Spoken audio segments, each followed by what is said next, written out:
9th के student ध्यान दें। आज की इस वीडियो में मैं आपको वार्षिक परीक्षा के लिए हिंदी का पेपर बताने वाली हूँ। जी हाँ, सही सुना आपने, वार्षिक परीक्षा के लिए हम हिंदी का पेपर देखने वाले हैं। फुल सोल्यूशन के साथ आपके लिए लेकर आई हूँ ताकि आपको प्रश्नों को कंप्लीट करने में किसी भी तरह की कोई भी परेशानी ना हो और आप अच्छे से सारे प्रश्नों को कंप्लीट कर सके। तो देखिए, बिना किसी डाउट के देखते हैं। तो पहला प्रश्न होगा आपका, तो देखिए पहला प्रश्न है, सही विकल्प चुनिए। तो छायावाद के प्रवर्तक माने जाते हैं तो जयशंकर प्रसाद। प्रेम वाटिका के रचनाकार हैं तो रसखान है।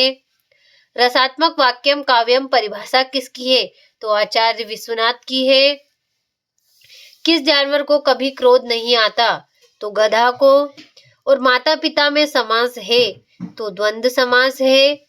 मृत्यु का तरल दूत कौन था तो तेज प्रवाह से आता पानी मृत्यु का तरल दूत था। तो देखिए, इस तरीके से आपका पहला प्रश्न आंसर सहित कंप्लीट हुआ। इसी प्रकार से हमारा दूसरा प्रश्न है जो कि है, रिक्त स्थानों की पूर्ति कीजिए। तो सोने का घड़ा शराब से भरा हो तो सज्जन निंदा करेंगे। महाकाव्य में जीवन का विस्तृत चित्रण होता है। सूर्य का तद्भव शब्द सूरज होगा। और हमारा कुकुर नहीं जाएगा तो हम भी नहीं जाएगा। और प्रातःकाल दोनों मित्र काजी होज में बंद कर दिए गए। और दो बेलों की कथा गद्दी की कहानी विधा की रचना है। तो देखिए, इस तरीके से आपका दूसरा प्रश्न आंसर सहित कंप्लीट हुआ। इसी प्रकार से अगला प्रश्न है हमारा, देखिए तीसरा प्रश्न आपका, सही जोड़ी बनाइए। पंचवटी तो इसका होगा आपका खंड काव्य। दो बेलों की कथा तो प्रेमचंद।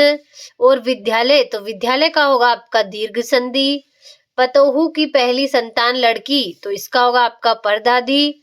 कई अंकों वाली रचना तो नाटक होगा टोपी। और इसका होगा आपका जूथा। तो देखिए, इस प्रकार से आपका तीसरा प्रश्न सही जोड़ी बनाइए भी कंप्लीट हुआ। चौथा प्रश्न है आपका, सत्य सत्य लिखिए। तो नई कविता में खड़ी बोली में रचनाएं अधिक की गई है तो सत्य होगा। रस युक्त वाक्य ही काव्य कथन आचार्य विश्वनाथ का है तो ये भी सत्य होगा आपका। झूरी गया का साला था तो सत्य है। हिमालय दीर्घ संधि का उदाहरण है तो ये सत्य होगा आपका। रिलीफ डॉक्टर ने नाव में कुत्ते को बैठा लिया था तो असत्य है। और हजारी प्रसाद द्विवेदी द्विवेदी युग के निबंधकार है तो ये आपका असत्य हुआ। तो देखिए, इस तरीके से आपका चौथा प्रश्न सत्य सत्य भी कंप्लीट हुआ।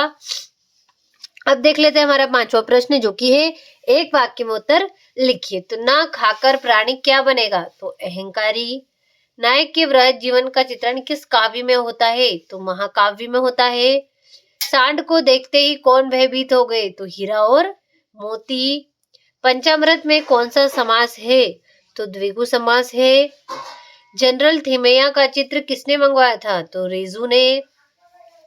और हजारी प्रसाद द्विवेदी किस युग के लेखक है तो छायावाद के है। तो देखिए, इस प्रकार से आपका पांचवा प्रश्न कंप्लीट हुआ।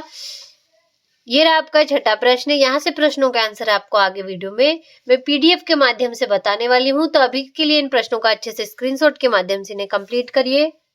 देखिए, 8वां हो गया इस तरीके से, 9वां हो गया आपका, 10वां हो गया। तो अच्छे से इन प्रश्नों का स्क्रीनशॉट ले लीजिए। प्रश्नों के आंसर आपको पीडीएफ के माध्यम से आगे मिलने वाले हैं। तो बिना किसी डाउट के अच्छे से स्क्रीनशॉट ले लीजिए जल्दी से। ये हो गया आपका 19वां प्रश्न। 20वां हो गया। ये हो गया आपका 21वां प्रश्न। ये हो गया आपका 22वां प्रश्न, जिसमें आपको विद्यालय के प्राचार्य महोदय को प्रार्थना पत्र लिखकर शुल्क मुक्ति के लिए आवेदन पत्र लिखना है। और ये हो गया आपका 23वां प्रश्न, जिसमें आपको 5 विषय दे रखे हैं, किसी एक विषय पर आपको निबंध लिखना है। तो देखिए, इस तरीके से आपके सारे प्रश्न कंप्लीट हुए। तो चलिए अब इन प्रश्नों का हम आंसर देख लेते हैं। देखिए, यहाँ से इन प्रश्नों के आंसर आपके शुरू होते हैं तो अच्छे से स्क्रीनशॉट ले लीजिए और कंप्लीट करिए, अथवा सहित हम आपके लिए प्रश्नों के आंसर लेकर आए। तो अच्छे से स्क्रीनशॉट के माध्यम से इन प्रश्नों के आंसरों को कंप्लीट करिए। मोस्ट इम्पोर्टेंट है, जितनी आसान भाषा में हो सकता था उतनी आसान भाषा में हम आपके लिए आंसर लेकर आए। तो जल्दी से स्क्रीनशॉट के माध्यम से कंप्लीट करिए। तो देखिए, पाठ्य मुक्त और गेय मुक्तक में अंतर है। ये वीर रस की परिभाषा है। तो देखिए, उदाहरण आपका हो गया, बुंदे लोहर बोलो के मुख हमने सुनी कहानी थी, खूब लड़ी मर्दानी वो तो झांसी वाली रानी थी। और देखिए, दूसरा उदाहरण होगा आपका, वो खून कहो किस काम का जिससे उबाल का नाम नहीं, वह खून कहो किस मतलब का आ सके देश के काम नहीं। तो देखिए, इस तरीके से मोस्ट इम्पोर्टेंट अलंकार हो गया आपका, दोहा छंद हो गया आपका, इस तरीके से गद्य किसे कहते हैं। सारे प्रश्नों के आंसर आपको दे रखे हैं, तो अच्छे से स्क्रीनशॉट के माध्यम से इन्हें आप कंप्लीट करिए। मोस्ट इम्पोर्टेंट है, तो जल्दी से देखिएगा और कंप्लीट करिएगा। महादेवी वर्मा की 2 गद्य रचनाओं के नाम लिखना है यहाँ पर आपको। ये हो गया आपका 14वां प्रश्न, ये हो गया 8वां। अच्छे से स्क्रीनशॉट के माध्यम से इन्हें कंप्लीट करिए। आंसर सही देखिए 15वां हो गया आपका। संधि किसे कहते हैं, तत्सम शब्द किसे कहते हैं। देखिए इन प्रश्नों को अच्छे से कंप्लीट करिएगा आंसर का सहित। हूबहू यही प्रश्न आपको परीक्षा हॉल में देखने को मिलने वाले हैं। हम आंसर सहित लेकर आए ताकि आपको इनके आंसर ढूंढने में कोई भी परेशानी ना हो और आप अच्छे से आंसर सहित डायरेक्ट इन्हें कंप्लीट कर सके प्रश्नों को। तो देखिए 18वां हो गया आपका, 19वां हो गया, ये हो गया आपका 8वां प्रश्न का आंसर। ये हो गया आपका 20वां प्रश्न, कंप्यूटर का उपयोग विषय पर शिक्षक और विद्यार्थी का संवाद लिखना है।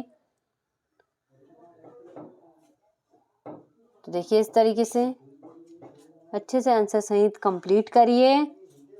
ये हो गया आपका 21वां,